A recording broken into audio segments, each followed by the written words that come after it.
Okay, scope and career options. Career options, right? Don't go on my writing. Right? So, scope and career options. Okay. Scope and career options in the field of international tax.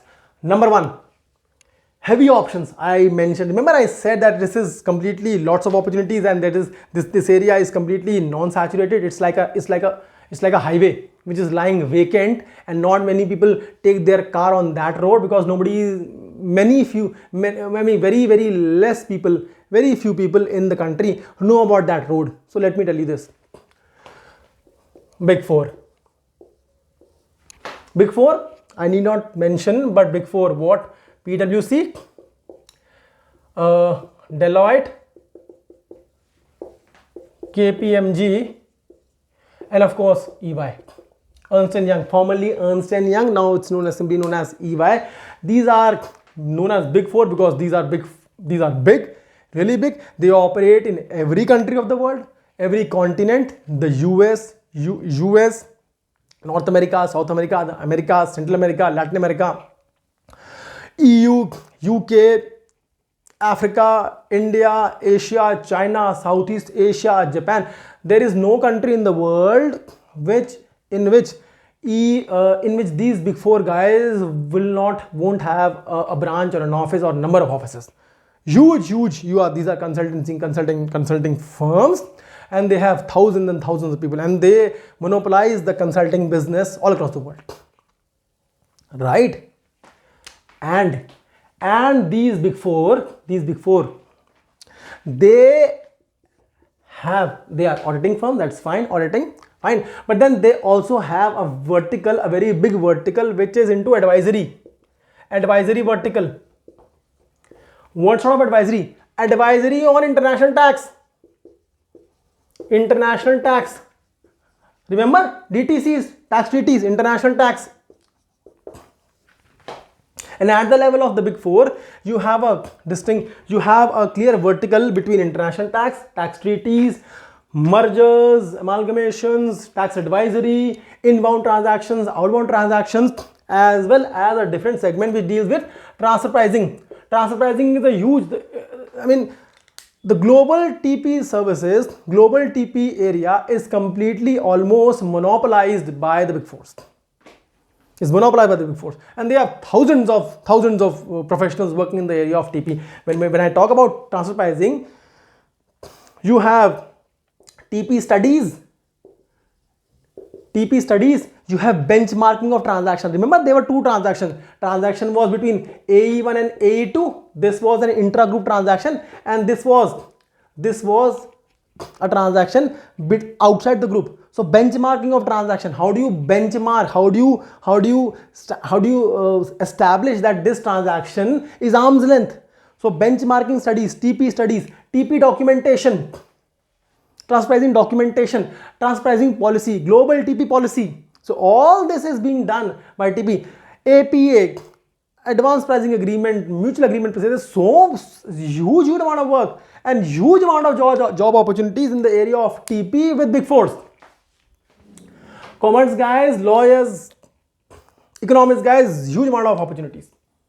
Fine. So Big Four advisory in addition to traditional auditing role, that's fine. Everybody knows that. But then this area, the international tax advisory, that is international tax, right? As well as the transfer pricing role, associate, assistant manager, senior manager, director, and partner. So you have partner TP. Huge amount of opportunities in case of with the Big Four. And let me I told you, see, because there are our country is supposed to be doing exceedingly well in the coming times macroeconomically. Rest of the world would suffer from recession, but no, our country has already surpassed the UK economy. The further forecasts 5 or 6 years down the line, they are also much better compared to the rest of the world. So that is why every big four is on a hiring spree. So I'm reading a news that appeared on 10th of May this year, 10th of May 2022. Google it. Big Four to hire 80,000 across India. Yeah, you heard me correctly. Big Four to hire 80,000 across India. This 80,000 includes every sort of consultancy, non-consultancy, tech, non-tech advisory. But then you can easily assume that a substantial chunk of this 80,000 would also be within this area. In fact, today I was also, let me read it something. Yes, okay, Big Four firms plan to scale up hiring in India. This is September 26, 2022. One more, let me, yeah, KPMG to hire 20,000. So just Google, don't take my word for it, just Google Big Four hiring news in India and you'll get to know what is the area, what is the total amount of hiring that Big Four is going to take, Big Four is going to conduct in the coming years in India. Fine. So international tax, awesome area. Fine. So this is the biggest chunk. In fact, when I wanted to make this video, solely for those guys who were targeting Big Four, and they were targeting only the auditing or the accounting area vertical. Then I thought that probably this area would be new to you. So now, and when I thought that only focusing on a Big Four would probably not do a justice, so that is why I scaled up the video. So but yes, Big Four remains the major recruiter, major career options in the area of international tax. Fine. So do check this out. International tax, advisory, TP, and huge amount of opportunities. Fine. So this is the first area. This is the first career option available to international tax professionals in India. Big Four. Number two would be, yeah, in-house tax teams, the industry. We have MNEs in India, multinational enterprises in India. We have MNEs in India. So they have their in-house tax teams. So in-house tax teams is supposed to be comprising of your international tax professional as well, because gone are those days when tax used to be simply a return filing and assessment function. No, in the present times, tax has become very much aligned with the core business strategies of the group. And tax function is supposed to be creating value for the group as a whole. So therefore, the tax professionals, they sit together with the business professionals, business guys, business teams, and then they create a holistic framework which creates on the one hand value for the business, value for the group.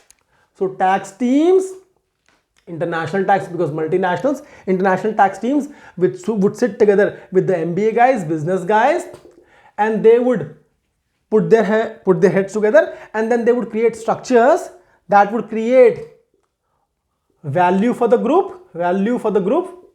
So this is business objective as well as optimum tax structure, optimum tax. So if you are an international tax professional who is in an in-house tax team of MNE in India or even abroad, then you would be worth your weight in gold. Let me tell you, do your own research, but then this is the case. And you have transactions, you have mergers, acquisitions, structurings, all these transactions, because multinational at present more, I think I won't be missing the number. I think it's more than 50% of the transaction, more than 50% of the international trade across the world, the global trade, is dominated by the MNEs. International trade, volume of international trade, 50%, more than 50% is dominated by the MNEs. So therefore, these transactions, they require the input from the tax professionals as well.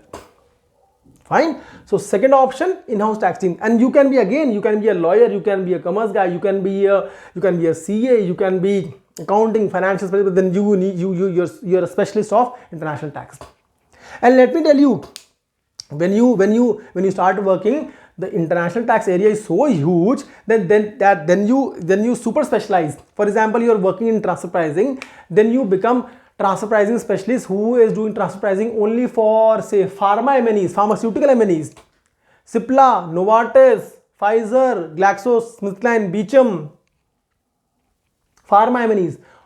TP professionals, TP experts who are doing TP only for automotive companies. TP professionals who are doing transfer pricing only for, say for example, manufacturing companies, manufacturing giants, retailers. Super specialization, right? So big four in-house tax teams. Number three. Number three,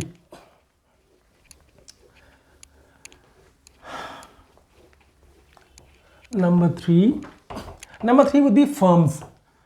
They can be CA firms, they can be law firms. The number 3 option would be firms.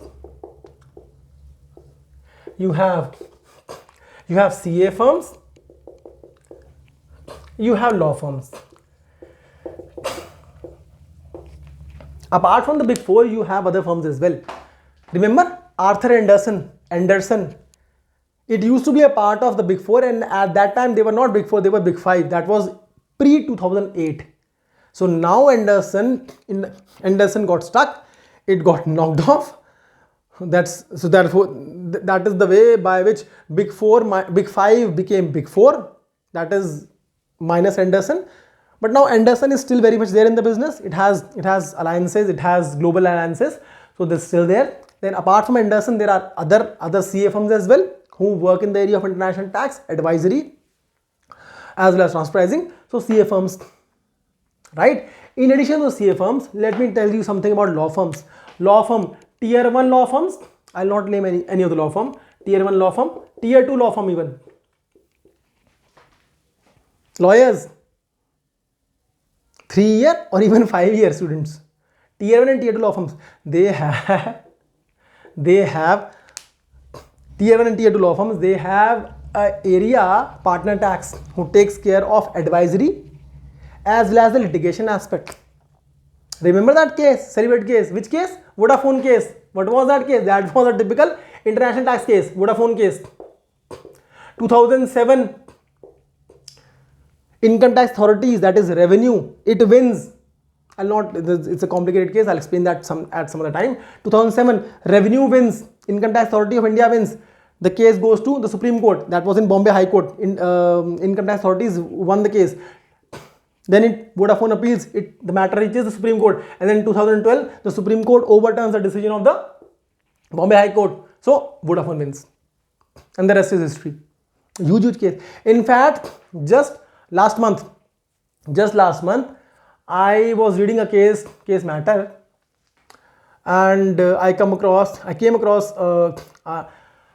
ITAT, that is Income Tax Appellate Tribunal. Because see, when litigation takes place, it happens at 3 levels. Tribunal level, that is Income Tax Appellate Tribunal. They are in you have Delhi, you have Bangalore cities, ITAT level.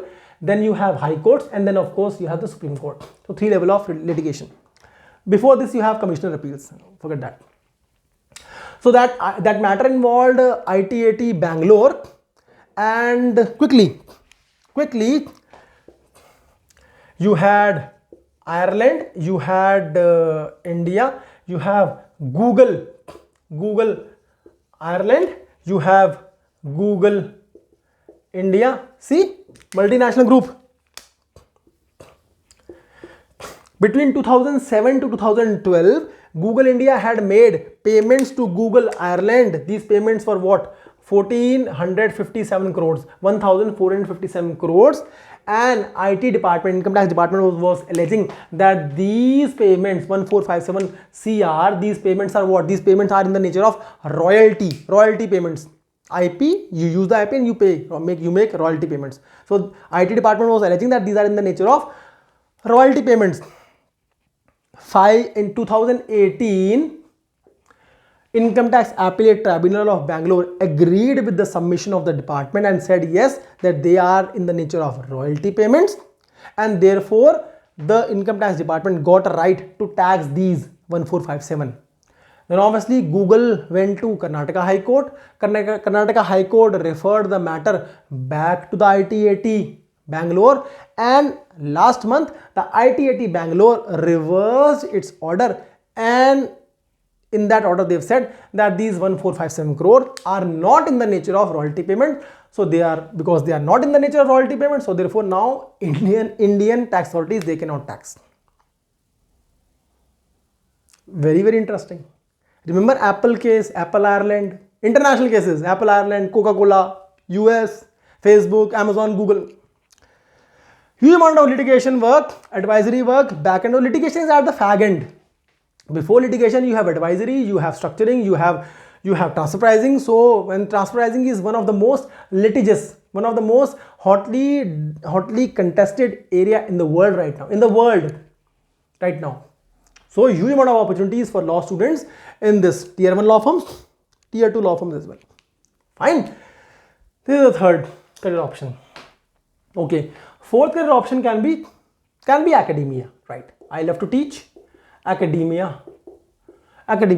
You can do your post graduation, then you can go on to do a PhD, and then you can become a university professor. Although at this point of time, I must say that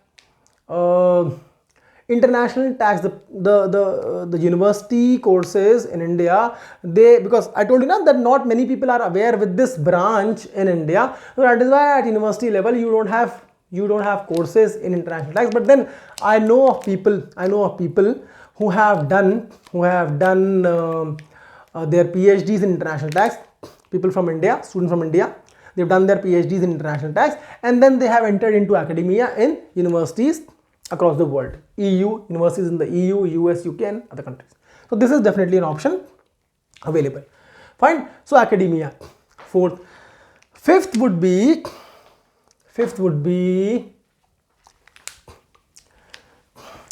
some of you might even decide or would definitely decide to enter into civil services as well.